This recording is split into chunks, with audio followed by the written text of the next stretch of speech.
backed out of the marina or out of Mexico. That was a long process. It took us all day to do it. Now we're back on the bus, heading towards La Cruz,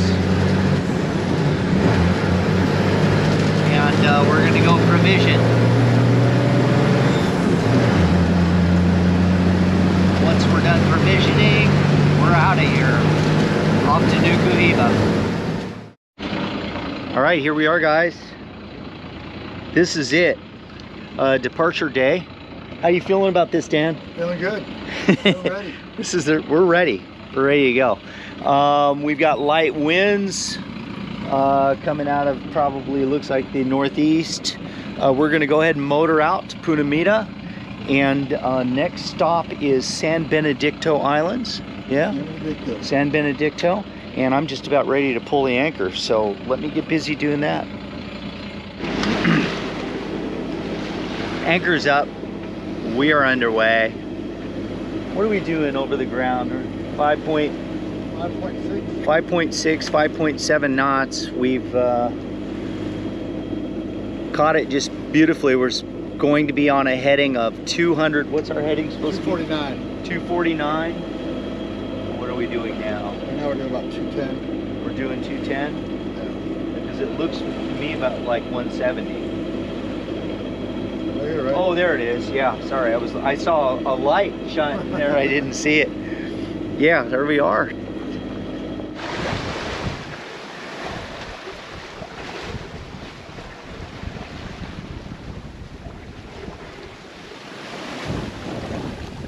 Well, there it is. The last bit of North America that we're going to see. Other than, well, San Benedicto Island, we are going to get to that. But this is the last of the mainland, these little islands off of Puerto Vallarta. This is it. This is it for a while, guys. So, yeah. We got a bunch of whales and stuff jumping out here, and there are some submerged rocks over here. They do show on the chart. You can't see them. There's some whitewater breaking on them there.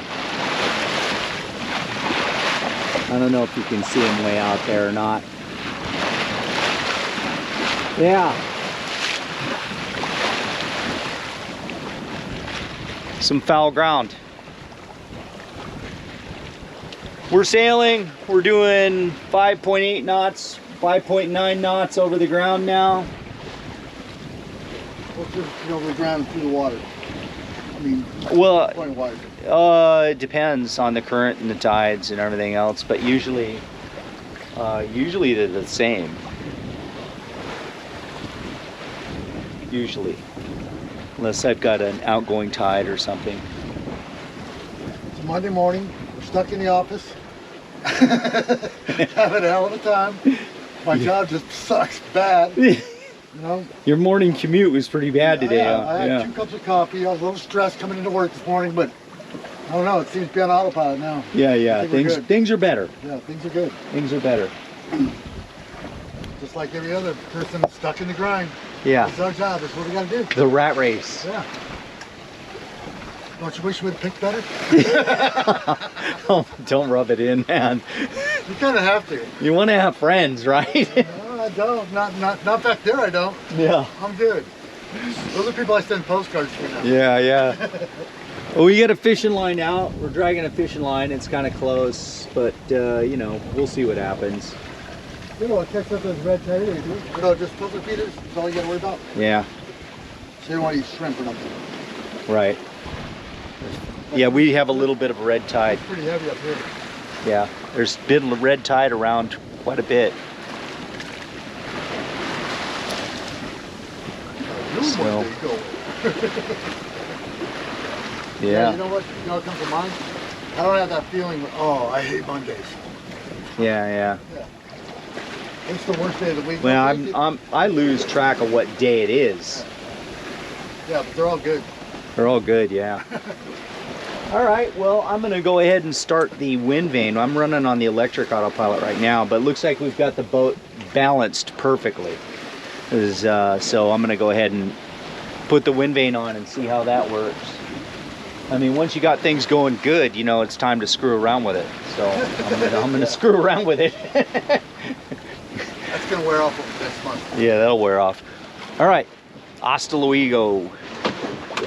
All right, well, we've made a course change. Right, Dan? We did. What? We're no longer going to San Benedicto. We are going straight to Marquesas because Barry thinks we can do it in 21 days. I didn't say that.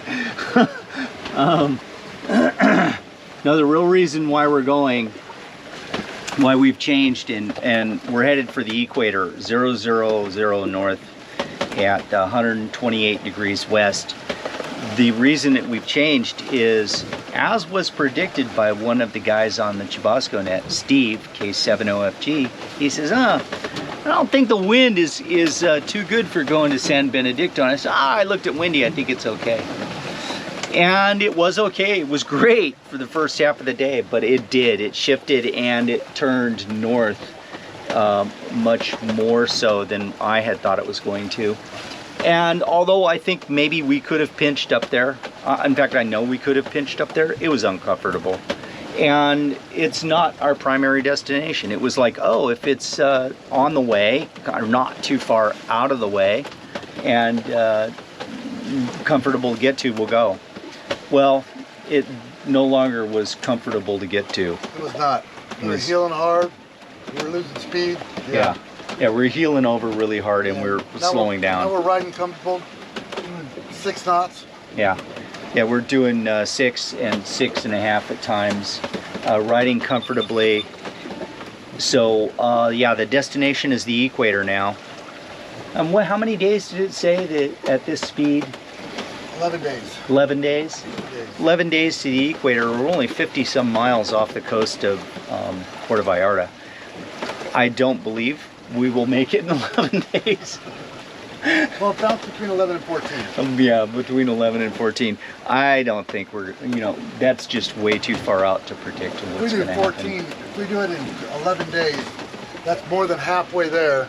Yeah, it's more than halfway there. Yeah, there's no way. Yeah, that's record. Unimaginable time. Yeah. But we are doing 6.9 knots at times, 6.7. We're cruising right along. Yeah, we're moving. Perfect sailing conditions. The conditions couldn't be better. Really couldn't be better. So, yeah, that was the reason why we made our change. And the wind vane is just doing a bang-up job. I mean, it's just steering the boat beautifully. No complaints there. Everything is running great. There's no issues. And so yeah, even the ham radio, I just sent my dad a message. Here's the radio. And oh, it looks like it's not transmitting. I thought it was transmitting. This is the JS8 call messaging system I have. I sent my dad a message notifying him of our course change and new waypoint. And I got an acknowledgement. So they already have it back in San Diego. We have no cell service, no satellite phone on board. We do have an emergency locator, so that's not an issue as far as satellite that way. But we didn't think we needed it, not with our HF capabilities. And so he's already got the message. And I have a schedule coming up with the guys on 20 meters here in about an hour. So everybody's going to know. In fact, everybody probably already does know. They're watching my position on aprs.fi and they can see that, oh, I turned. And I'm headed towards the equator. So everybody's aware of it. But yeah, all's well on board and we're having a great time.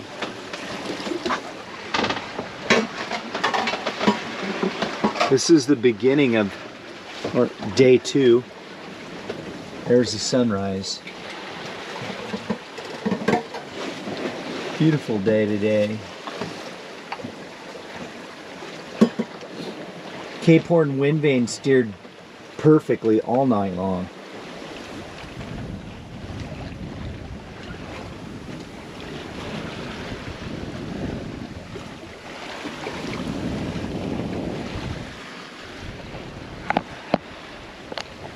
We're under a pretty heavily reefed main, you can see.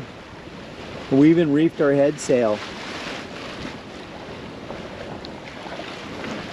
It's just to make things real comfortable last night. No other reason. And they were.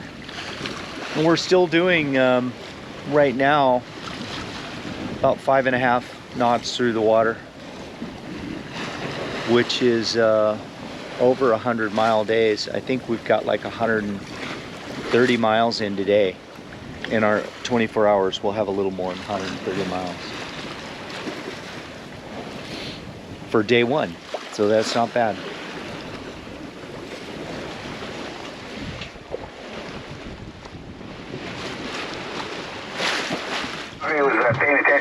Alright, making breakfast on sailing vessel Mackay. We're currently close to 500 miles south of Puerto Vallarta area.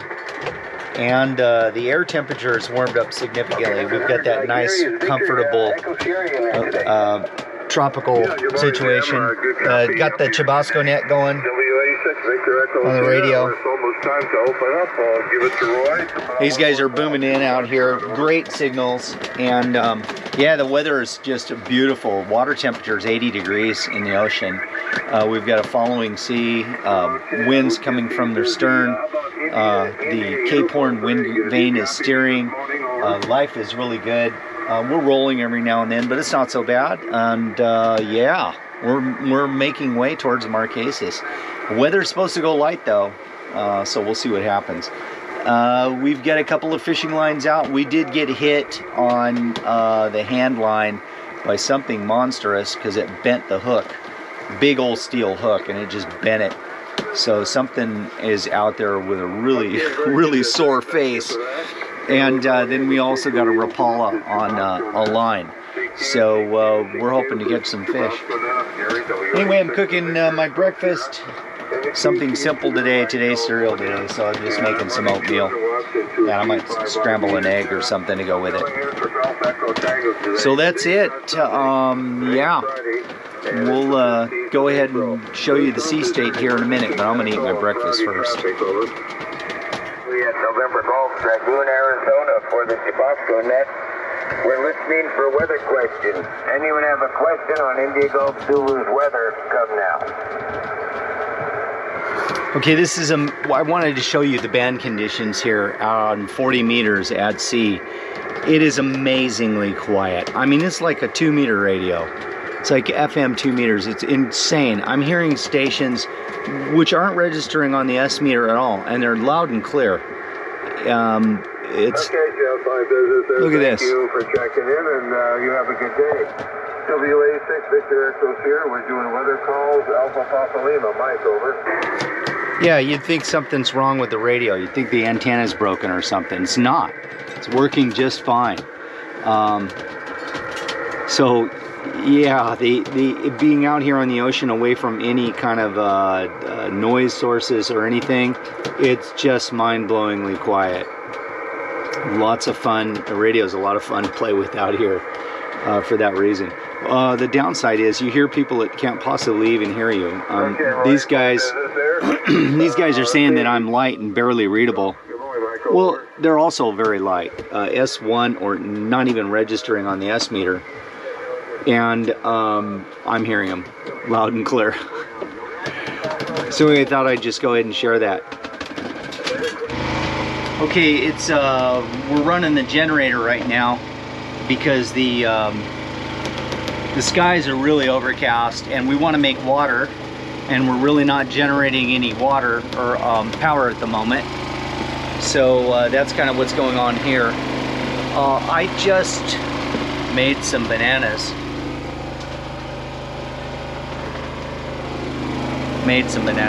What I actually did was, this is a recipe that I got from one of my co-workers, Van Nguyen. And one day at work, she comes in and she says, hey, you want some of these bananas? And they were green and the skins were black and they looked totally rotten. And I was like, well, I don't know. And she's like, yeah, go ahead, try them, they're good. So I did, and they were delicious. And I asked her what the recipe was, and she gave me the recipe and told me how to make them. and they're really, really simple. You just basically steam them in a vinegar water steam for about 12-15 minutes or so. And you get, they're a special little tiny green banana, and what you do is just as they're starting to turn yellow, you go ahead and steam them. Then you let them cool to room temperature, throw them in the refrigerator, and they're excellent snacks. They make a real nice little after dinner dessert too. You take them and you can put a little bit of chocolate syrup on them, just a little drizzle of chocolate syrup, and they're awesome. So yeah, I just went ahead and made those. We got the generator running, and I said that. Let's show you what's going on up here.